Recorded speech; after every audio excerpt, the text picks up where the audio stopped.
गंजाम जिला सोरडार अधिष्ठात्री देवी मां कंधुणी देवी कंटापिढ़ा यात्रा महा आडंबरे पालन होईछि।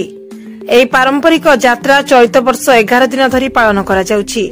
सुउच्च तोरण सह सुसज्जित आलोकमाला यात्रा को अधिक आकर्षण करिछि। परंपरा अनुसार गंजाम जिला सोरडा सहर में बहु आवाहन कालरू मां कंधुणी देवी कंटापिढ़ा यात्रा पालित होई आसुछि। एही यात्रा भाद्रव मास शुक्ल द्वादशी रे आरंभ होई आश्विन मास कृष्ण अष्टमी दिन समापन होइथाय।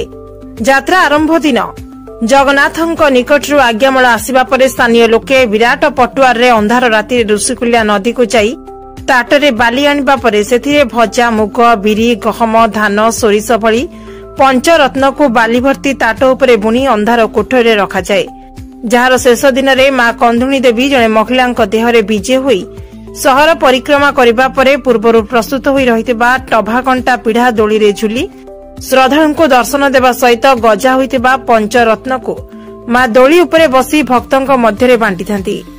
महिलांक देहरे कौनसी क्षति पहुंचु नथिबारु मां कंधुणीक प्रति लोकंक विश्वास बढ़ुछि।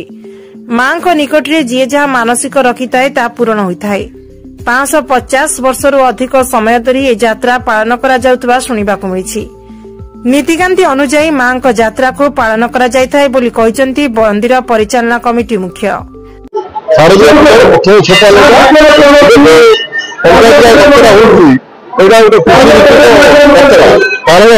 महानगर आज्ञा जो बाली आसला महानगर आज्ञा पंच विजयु खजिकी गोटे बाली ताके पकई था आज देखिए ना जोड़ी अर्पण कराला से जो भजा भजा जो पंच विजय मैंने गच उठी उठी चारा गोटे महिला यात्रा बसिकी